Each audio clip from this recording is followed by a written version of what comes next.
ಅಷ್ಟು ದೂರದಿಂದ ದಡ್ಕೊಂಡು ಬರೋಕೆ ಸಾಕಾಗಿ ಹೋಯ್ತದೆ. ಇನ್ನು ಎಷ್ಟು ದಿವಸ ನೀವು ದೂರದಲ್ಲಿ ನಿಮ್ಮ ಊರು ಈ ಹಾಡಿನ ಊರಿಗೆ ಒಂದು ಬಸ್ಸಿನ ಸೌಕರ್ಯ ಕೂಡ ಇಲ್ಲ. ಡಿಯರ್ ಡಾರ್ಲಿಂಗ್, ಇನ್ನೊಂದು ಸ್ವಲ್ಪದರಲ್ಲಿ ಊರು ಬಂದೇ ಬಿಡ್ತು. ನಾವೇ ಸರಿಯಾದ ಸಮಯಕ್ಕೆ ಬರಲಿಲ್ಲ, ಬಸ್ ಮಿಸ್ ಆಗಿ ತೊಂದರೆ ಅನುಭವಿಸಬೇಕಾಯ್ತು. ಏನ್ ಮಾಡೋದು, ಬಂದಿದ್ದೀವಿ ಅಂದಮೇಲೆ ಮಗಳಿಗೆ ಹೋಗೋ ಹಾಗಿಲ್ಲ. ನಿಮ್ಮ ಅಣ್ಣ ಹಾಗೂ ನಿಮ್ಮ ತಂದೆಯವರಿಗೆ ಮದುವೆಯಾದ ವಿಷಯವನ್ನು ಹೇಳಿ ನಮ್ಮಲ್ಲೇ ಸೆಟ್ ಆಗಿಬಿಡೋಣ. ಯಾಕೋ ಏನೋ ಈ ಹಳ್ಳಿ ವಾತಾವರಣ ನನಗಂತೂ ಕಟ್ಟಾಗೋ ಕಾಣ್ತೇವ. ಮೊದಲು ಊರಿಗೆ ಹೋಗೋಣ, ಅಣ್ಣ ತಂದೆಯರ ಆಶೀರ್ವಾದ ಪಡೆದು ಮುಂದಿನ ವಿಚಾರ ಮಾಡಿದ್ರಾಯ್ತು. ಹಾ ಚೆಲುವೆ, ಕೂತು ಹೋಗಿದ್ದಿಲ್ಲ ನೀನು. ಎಷ್ಟೊಂದು ಪ್ರೀತಿ ನನಗೆ. ಅಲ್ಲ, ಸಿಟಿಯಲ್ಲಿ ಅಷ್ಟೊಂದು ಹೊರಗಳನ್ನು ನಾನು ನೋಡಲು ಬಂದರೆ ನಾನು ನಿಮ್ಮನ್ನೇ ಮದುವೆಯಾದೆ. ಅವರನ್ನೆಲ್ಲ ತಿಳ್ಕಿ ಯಾಕೆ ಹೇಳಿ? ನನ್ನ ಪರ್ಸನಾಲಿಟಿ ನೋಡಿ ತಾನೇ ಮದುವೆಯಾಗಿದ್ದು ನೀನು. ಅಲ್ಲ, ನೀವು ಪರ್ಸನಾಲಿಟಿ ನೋಡಿ ಅಲ್ಲ, ಈ ನಿಮ್ಮ ಒಳ್ಳೆಯ ಗುಣ ನೋಡಿ ನಿಮ್ಮನ್ನು ಮದುವೆಯಾದೆ. ಹೇಗೂ ಡಾಕ್ಟರ್ ಕೋರ್ಸ್ ಮುಗಿಸಿದ್ದೀರಾ, ಅಲ್ಲಿ ನಮ್ಮ ಊರಲ್ಲಿ ಯಾವುದಾದ್ರೂ ಒಂದು ಒಳ್ಳೆ ಹಾಸ್ಪಿಟಲ್ ತೆಗೆದು ಅಲ್ಲೇ ಸೆಟ್ಲ್ ಆಗಿಬಿಡೋಣ. ನೆಮ್ಮದಿಯಿಂದ ಇದ್ರಾಯ್ತು. ಒಂದು ಚಿಕ್ಕ ಸಂಸಾರ, ಚಿಕ್ಕ ಗೂಡು, ಚಿಕ್ಕ ಪ್ಲಾನ್ ತೆಗೆದುಕೊಂಡು ಹಾಯಾಗಿರೋಣ. ಮೊದಲು ಊರಿಗೆ ಹೋಗೋಣ, ಅಣ್ಣ ತಂದೆಯರ ಆಶೀರ್ವಾದ ಪಡೆದು ಮುಂದಿನ ವಿಚಾರ ಮಾಡಿದ್ರಾಯ್ತು. ಏನೋ ಚಂಚಲ, ದೇವಿಯ ಮನಸ್ಸು ಬಂಗ್ಲೆ ಕಾರ ಕಡೆಯಲ್ಲಿ ಹೇಳ್ತಿದೆಯಲ್ಲ. ನಾನಂತೂ ನಿನ್ನ ಮಾತು ಮೀರಿ ಎಂದು ನಡೆದನಲ್ಲ, ನಿನ್ನ ಆಸೆಗೆ ಎಂದು ಧಕ್ಕಿ ತರೋನಲ್ಲ. ಈ ನನ್ನ ರಾಣಿ ಚೆನ್ನಾಗಿರ್ಬೇಕು ಅನ್ನೋದೇ ನನ್ನ ಆಸೆ. ಆಯ್ತು, ನಿನ್ನ ಆಸೆಗೆ ಎಂದು ನಿರಾಸೆ ಮಾಡಲಾರೆ. ಹಾ ಚೆಲುವೆ, ಪ್ರಯಾಣ ಬೆಳೆಸಿ ತುಂಬಾ ಸುಸ್ತಾಗಿದ್ದೇನೆ. ಈ ವಿಶ್ವನ ಮನಸ್ಸಿಗೆ ಒಂದು ಹಾಡನ್ನು ಹಾಡಬಾರದೆ? ರೊಮ್ಯಾಂಟಿಕ್ ಆಗಿ ಹೇಳೋದಕ್ಕಾಗೋದಿಲ್ವೇ? ನಿಮಗೋಸ್ಕರ ನಾನು ಕುಣಿಯುವ ನವಿಲಾಗುತ್ತೇನೆ, ಎದುರು ಹಾಡುತ್ತೇನೆ. ನೂರಾರು ಜನ್ಮದ ಗೆಳತಿ ಸುಂದರ ಸೀಮೆಯ ಒಡದೆ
ಬನ್ನಿ,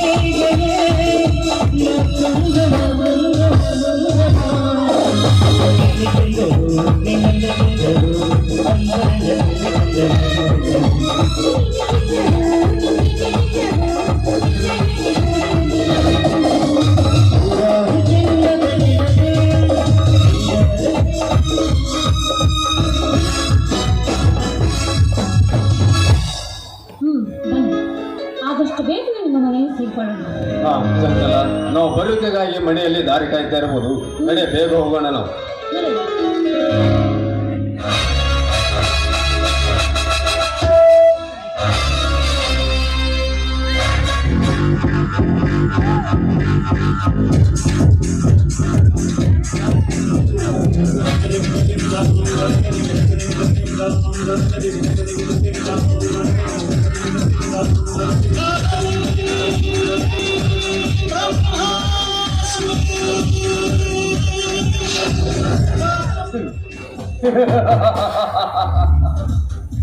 ವಿಶ್ವ ಕಾಲೇಜು ಕಲಿಯುತ್ತನೆಂದು ಹೋಗಿದ್ದು ಇಂಥ ಸುಂದರ ಜೊತೆ ಚೆಕ್ ಅಂದವಾರ್ದಕ್ಕಂತೆ ಕಾಣುತ್ತೆ.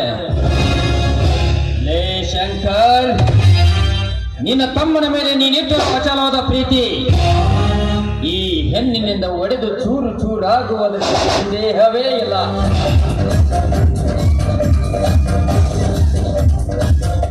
ವಿಶ್ವ ಇವರನ್ನು ಮದುವೆಯಾಗಿ ಬಂದಂತೆ ಕಾಣುತ್ತಿದೆಯಲ್ಲ. ಏನಿವಳ ಚೆಲುವು ಚಂಗುಲಾಬಿಂದ ಚೆಲುವೆ ಕಣ್ಣಂತೆ ನಿಂತಂತೆ ಆಯಿತು. ತಿದ್ದಿ ತೀಡಿದ ಹುಬ್ಬು, ಕಮಲದಂತಹ ಕಣ್ಣು, ನವಿಲಿನಂತೆ ನರ್ತಿಸಿ ನಡೆಯುವ ನಡೆಯಲಿದಂತಹ ಬೆಳಗು. ಬ್ರಹ್ಮ ಸೃಷ್ಟಿಯಲ್ಲೇ ಇದೊಂದು ಅನರ್ಘ್ಯ ರತ್ನ.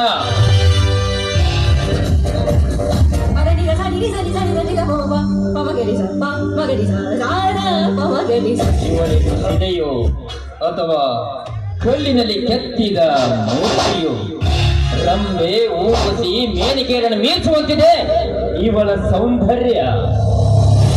ಆದಷ್ಟು ಬೇಗ ನಾನು ಸಾಲ ವಸೂಲಿ ಮಾಡೋ ರೂಪದಲ್ಲಿ ಅವರ ಮನೆಗೆ ಹೋಗಿ ಈ ಗಜೇಂದ್ರನ ಬೀಜವನ್ನು ಬೆತ್ತಿ ಆ ಶಂಕರನ ಹೆಂಡತಿಯ ಕತ್ತು ಹಿಚ್ಚಿಗೆ ಬಾವಿ ತಳೆದಂತೆ ಮುಂದೊಂದು ದಿನ ಇವಳಿಗೂ ಮಾಡಿದ್ರಾಯ್ತು. ಇದನ್ನೆಲ್ಲ ಕಂಡು ಶಂಕರ್ ಹುಚ್ಚು ಹಿಡಿದು ಬೀದಿಯನ್ನು ತರಗೋದು ಕಂಡಾಗಲೇ ನನ್ನ ಮನಸ್ಸಿಗೆ ನೆಮ್ಮದಿ.